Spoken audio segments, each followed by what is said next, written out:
काय बाई आजकालची मुलं ही, काय वागणं यांचं, काय बोलण्याची पद्धत, यांचे काय कपडे घालण्याची पद्धत किंवा बायका पण तशाच. घरामध्ये कसं राहावं किंवा सासू-सासऱ्यांसोबत कसं राहावं किंवा काय घालावं, हे कुणालाच ताळमेळ राहिलेलं नाहीये.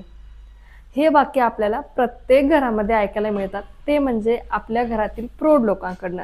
आपले आजी-आजोबा असू दे, आपले सासू-सासरे असू दे, त्यांच्याकडनं हे वाक्य प्रत्येक घरामध्ये आपल्याला ऐकायला मिळतात.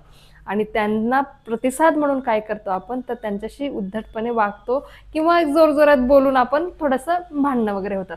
पण याच्यामध्ये त्यांचा पण जास्त दोष नसतो. कारण की त्यांच्या काळामध्ये हे सर्व नव्हतं. त्यामुळे हे सगळं त्यांना वेगळं वाटतं म्हणून ते बोलतात. पण यांच्याशी संवाद करण्यासाठी यांच्यासोबत आपण कसं वागू, तर मी तुम्हाला 2 गोष्टी सांगू का?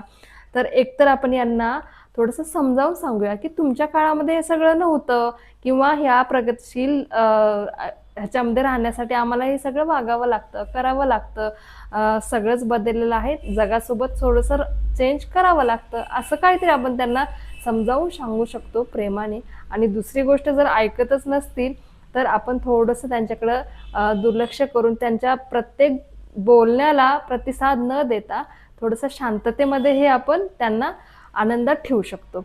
तर असे वागण्यामुळं ते पण आनंदात राहतील आणि आपण पण आनंदात राहू शकतो. तर प्रत्येक वेळेस आपल्याला राग-राग न करता तर या 2 गोष्टी तुम्ही हँडल करून त्यांना समजावून सांगू शकता.